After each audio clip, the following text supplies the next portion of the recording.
సంపాదించిన మనీని హ్యాపీ మనీగా మార్చుకోవాలనుకుంటే విజువలైజేషన్ 2.0కి జాయిన్ అవ్వండి.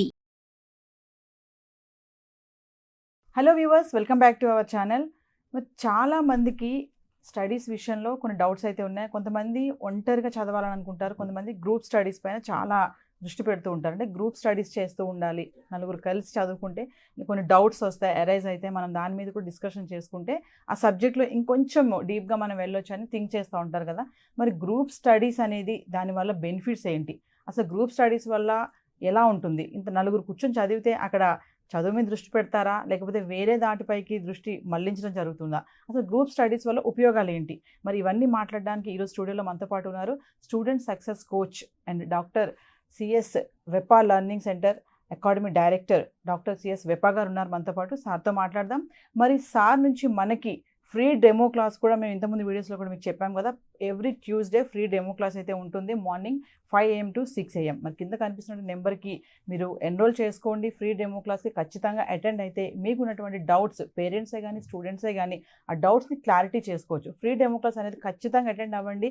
చాలామంది పిల్లల్లో చాలా డౌట్స్ అయితే ఉన్నాయి. పేరెంట్స్ కూడా వస్తే కింద కనిపిస్తున్న నెంబర్కి ఎన్రోల్ చేసుకుంటే మా టీం మీకు అందుబాటులో ఉంటుంది. మా సార్తో మాట్లాడదాము, గ్రూప్ స్టడీస్ యొక్క ఇంపార్టెన్స్ ఏంటి, బెనిఫిట్స్ ఏంటి అనేది. నమస్తే సార్. నమస్తే అమ్మా. సార్, గ్రూప్ స్టడీస్, మరి అసలు గ్రూప్ స్టడీస్ అంటే చాలామందికి డౌట్స్ అయితే ఉన్నాయి. కొంతమంది అలోన్గా చదువుతూ ఉంటారు, మాకు అలోన్గా చదివితే బాగుంటుందని, కొంతమంది గ్రూప్ స్టడీస్కి వెళ్తూ ఉంటారు. అంటే దాని బెనిఫిట్స్ ఏంటంటారు సార్? అసలు సాధారణంగా పిల్లలు ఎప్పుడైనా ఇంట్లో నేను ఫ్రెండ్స్ వాళ్ళ ఇంటికి వెళ్తున్నాను, మేము గ్రూప్ స్టడీ చేసుకోవాలి అని ఒక రీజన్ చెప్పేసి వెళ్తారు. చక్కగా 5-6 కలుస్తారు, చాలా విషయాలు డిస్కస్ చేసుకుంటారు, చదువు తప్ప అన్నీ కూడా చదువు తప్ప అన్నీ కూడా చేసుకుంటారు. సో గ్రూప్ స్టడీస్ అసలు నిజంగా అవసరం ఉందా పిల్లలకి, లేదా అయితే ఎప్పుడు అవసరం పడుతుంది అనేది మనం డిస్కస్ చేసుకుందాం. సాధారణంగా టాపిక్ ఏదైనా అర్థం కాకపోతే వేరే వాళ్ళతో మాట్లాడుతూ ఉంటే వాళ్ళు చెప్పే ఎక్స్ప్లెనేషన్ ద్వారా వీళ్ళకున్న డౌట్స్ అనేవి తీరిపోవడానికి కొంత ఆస్కారం ఉంది. కానీ అవతల వాళ్ళకు కూడా ఆ టాపిక్ మీద కంప్లీట్ అవగాహన అనేది ఒకటి ఉండాలి. లేదు అంటే కనుక ఇద్దరు కూడా కన్ఫ్యూజన్లోనే ఉంటారు. వాళ్ళిద్దరూ మాట్లాడుకున్నా సరే ఇంకా కన్ఫ్యూజన్ పెరుగుతుంది తప్ప తగ్గదు. మొట్టమొదటి ఇంట్లో పేరెంట్స్ ఏం చేయాలంటే, ఎవరైనా పిల్లలు మేము గ్రూప్ స్టడీస్కి వెళుతున్నాం అంటే కనుక అది నిజమా కాదా అనేది ఒక నిర్ధారణ అనేది చేసుకోవాలి. ఒకవేళ ఫన్ కోసం వెళుతున్నారంటే okay, have fun and come back అని చెప్పాలి మనం. లేదు వాళ్ళకి నిజంగానే డౌట్స్ ఉందంటే ఏ సబ్జెక్ట్లో నీకు డౌట్స్ ఉన్నాయి, ఏం డిస్కస్ చేద్దాం అనుకుంటున్నావు అని ఒక చిన్నపాటి ఒక 4-5 ప్రశ్నలు వేస్తే కనుక పిల్లలు చెప్తారు, ఇదిగో నాకు ఫలానా సబ్జెక్ట్లో ఫలానా టాపిక్లో నాకు ఇబ్బందిగా ఉంది, మేము అందరం కూడా చదువుకోవాలనుకుంటున్నాము, మా టీచర్ సరిగ్గా చెప్పలేదు అనే మాట కూడా ఒకసారి వాడేస్తారు. ఏదైనా సరే ఎందుకు వెళ్తున్నాము అని అడగడం పేరెంట్స్ తరఫున అది చాలా మినిమం బాధ్యత. అలాగే వచ్చిన తర్వాత ఆ సబ్జెక్ట్ డిస్కస్ చేస్తారా, నీకు వచ్చినటువంటి క్లారిటీ ఏంటి అని కూడా మనం చిన్న వాకప్ చేస్తే వాళ్ళు దీని ఒక బహానాలాగా తీసుకుని టైం మిస్యూజ్ చేయకుండా ఉండడానికి ఉంటుంది. రైట్.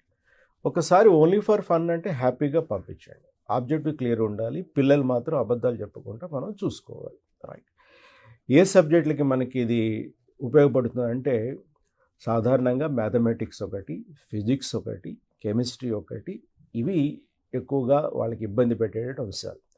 ఇవేంటంటే ఒకదానికొకటి లింక్ అయి ఉంటాయి. ఒక కాన్సెప్ట్ అర్థం కాకపోతే తర్వాత వాళ్ళకి కొంచెం అర్థం కావడానికి ఇబ్బంది పడుతుంది.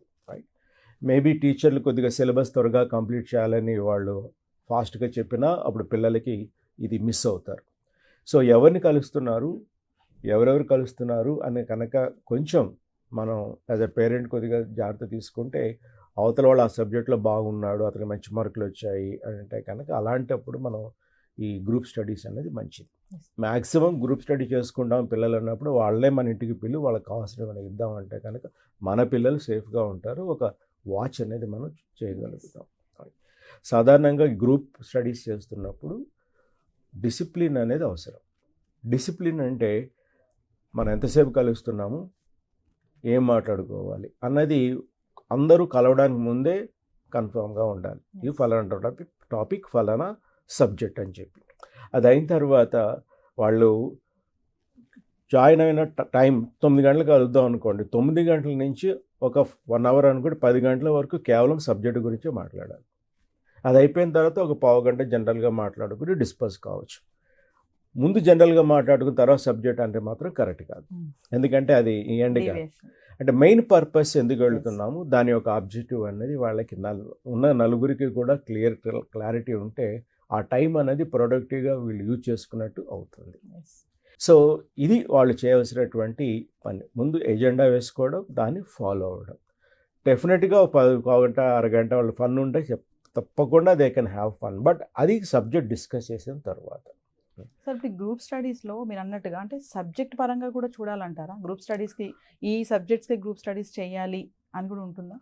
అట్లా ప్లాన్ చేసుకోవాలి. గ్రూప్ స్టడీ ఎప్పుడూ కూడా మన డౌట్స్ క్లియర్ చేసుకోవాలి, లేదా మన ఫ్రెండ్కి హెల్ప్ చేద్దాం అనుకున్నప్పుడు ఆ సబ్జెక్ట్లో క్యాండిడేట్కైనా స్టూడెంట్కైనా కొంచెం గ్రిప్ అనేది ఉండాలి.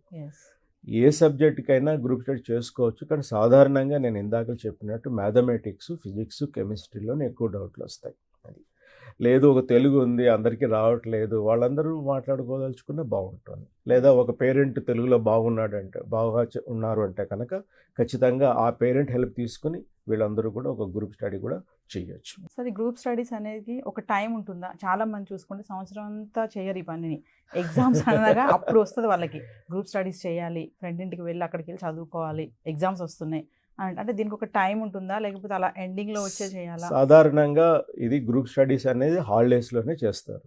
హాలిడే అంటే సండే కావచ్చు, లేకపోతే సాటర్డే ఈవినింగ్ కావచ్చు.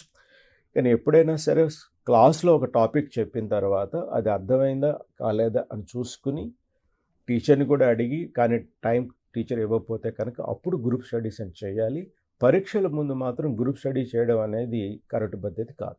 కానీ పిల్లలు ఎందుకు పరీక్ష ముందంటే అప్పుడే బుక్స్ ఓపెన్ చేస్తారు, వాళ్ళు చదవడానికి ప్రయత్నిస్తుంటే డౌట్లన్నీ వస్తుంటాయి. ఈ డౌట్లు ఎవరైనా చెప్తారా అని వాళ్ళలో వాళ్ళు అనుకుంటే ఖచ్చితంగా ఈ గ్రూప్ స్టడీ చేద్దాం, మా ఇంటికి వచ్చేసాయని లేకపోతే అక్కడికి వచ్చాయని చెప్పేసి వాళ్ళందరూ మాట్లాడుకోవడం. యాజ్ ఎ పేరెంట్ మనమే తీసుకెళ్ళి డ్రాప్ చేయాలి, మనమే తీసుకురావాలి. కాబట్టి మనకు కూడా చాలా శ్రమతో కూడినటువంటి విషయం. ఎగ్జామినేషన్ ముందు ఒక యాంగ్జైటీ డెవలప్ అయ్యి ఆ యాంగ్జైటీలో వాళ్ళు గ్రూప్ డిస్కషన్ చేస్తానంటే మాత్రం అది ప్రొడక్టివ్గా ఉండదు. ఓకే, సో గ్రూప్ స్టడీస్లో నోట్ మేకింగ్ యొక్క ఇంపార్టెన్స్ ఎలా ఉంటుందంటారు? ఖచ్చితంగా వీళ్ళు ఏదైనా ఒక సబ్జెక్ట్ గురించి మాట్లాడుకుందాం అనుకున్నప్పుడు దాని గురించి టెక్స్ట్ బుక్, దాని గురించి టీచర్ ఇచ్చిన ఎక్స్ప్లెనేషన్, ఈ నోట్ బుక్ ఇవన్నీ కూడా పెట్టుకోవాలి. గ్రూప్ డిస్కషన్లో వచ్చిన పాయింట్స్ని రాసుకోవడానికి ఆ నోట్బుక్లోనే ఎంటర్ చేసుకుంటే ఖచ్చితంగా అది ఉపయోగంగా ఉంటుంది. అది ఉండి తీరాలి. అది సార్ మనం అనుకున్నట్టుగా వర్క్షాప్ క్రియేట్ చేస్తున్నాం మనము. మరి దాంట్లో మీరు మా స్టూడెంట్స్ కానీ పేరెంట్స్ కానీ చాలా డౌట్స్ అయితే ఉన్నాయి, చాలా ఇబ్బందులు కూడా పడుతున్నారు పిల్లల విషయంలో.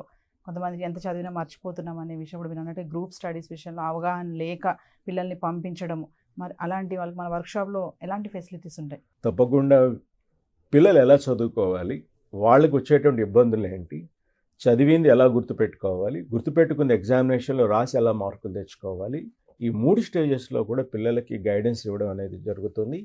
పిల్లలు తరచు చేసేటువంటి మిస్టేక్స్ వాళ్ళు చేయకుండా ఉండాలంటే ఎటువంటి జాగ్రత్తలు తీసుకోవాలి, టిప్స్ అండ్ టెక్నిక్స్ ఇవన్నీ కూడా చెప్పడం జరుగుతుంది.